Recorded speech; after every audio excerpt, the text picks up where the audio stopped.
Hey, it's Amara Greyson, and what you're about to see isn't your average day. Today, Yakutsk is gripped by a brutal minus 58 degrees Celsius. For most of you, that number sounds like something out of a survival story, but for me, it's just another day in the unforgiving cold of Yakutsk. Stepping outside isn't as simple as grabbing a jacket. Dressing for this kind of cold is a carefully arranged process.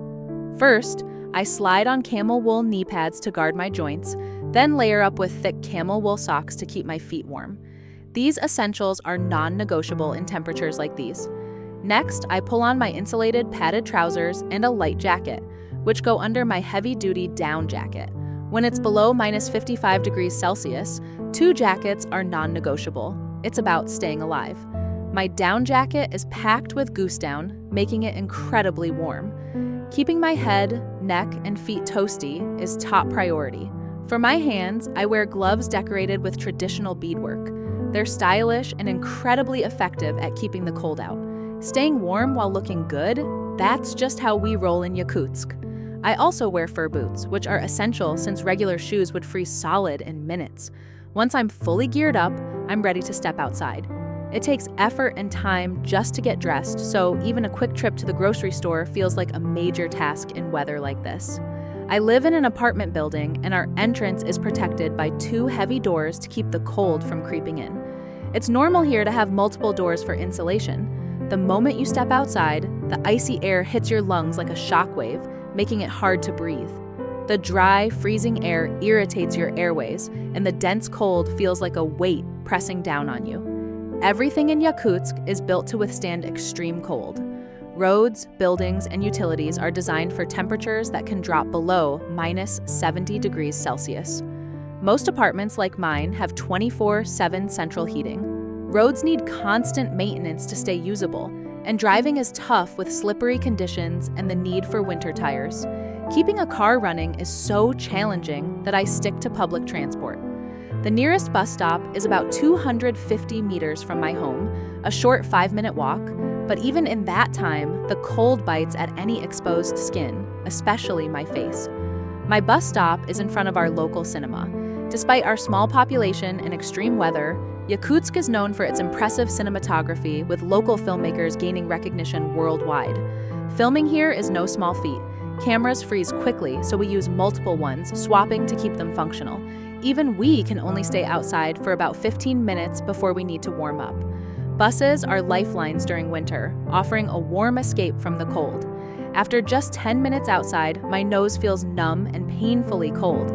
The exposed parts of my body, like my nose, are the first to show signs of frostbite, turning white from the cold. I decide to rush to a nearby mall to warm up. Even in these conditions, we have homeless people. The city provides shelters in winter, but not everyone uses them. Sadly, many suffer from frostbite, often losing fingers or toes. Inside malls, theaters, and cinemas, there are wardrobes for leaving heavy jackets. It's impossible to walk around comfortably in a heated building wearing a thick coat and insulated trousers. Malls here are smaller and offer fewer options compared to bigger cities. With limited choices, most people shop online. Despite this, Yakutsk is home to unique local jewelry brands thanks to being a major diamond mining region. While most diamonds are exported, the few that stay are expensive, but silver and gold jewelry remain popular. Fur coats are another essential item here, not just a luxury, but a necessity. They provide unmatched warmth in extreme cold. Prices start at $5,000 and can go up to $15,000 for a sable coat.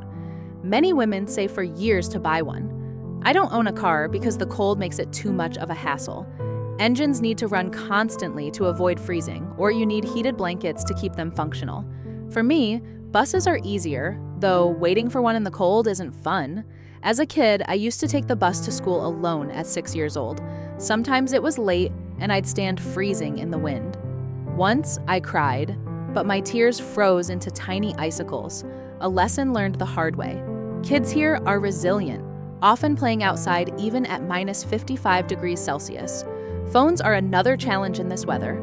The cold drains their batteries or shuts them off, so we use them sparingly, mostly for emergencies. Feeling cold again, I head to a small coffee shop. The warmth inside is a huge relief. After warming up, I grab a cup of hot water to demonstrate something incredible. Throwing it into the air instantly turns it into snow. Yakutsk, despite being a small city of around 400,000 people, is the cultural and economic hub of the region. The central areas are modern, with government buildings, malls, schools, and cultural landmarks. But the outskirts tell a different story. Many older wooden flats lack modern plumbing, forcing residents to use outdoor toilets even in minus 50 degrees Celsius. Life there is harsh, with minimal heating and cold seeping through gaps in windows and walls.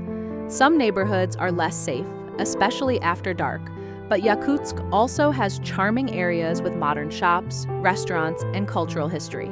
Socializing happens mostly indoors during winter. People gather in cafes, restaurants, and malls to relax, meet friends, and escape the cold. Despite the weather, locals love dressing up, especially women who always manage to look elegant.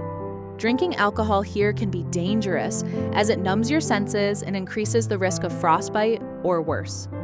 Tragically, some people freeze to death during celebrations when alcohol is involved. So, that's a glimpse into life in Yakutsk, the coldest city on Earth. I hope you enjoyed this peek into my world. Now, I'm heading home because I'm really feeling the cold. Stay warm and see you next time. And that's a window into life in Yakutsk, the coldest city you'll find on Earth. I hope this gave you a taste of what it's really like to live in the extremes. But for now, I'm heading home.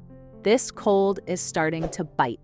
Stay warm wherever you are, and I'll see you next time with more from my world in the freeze.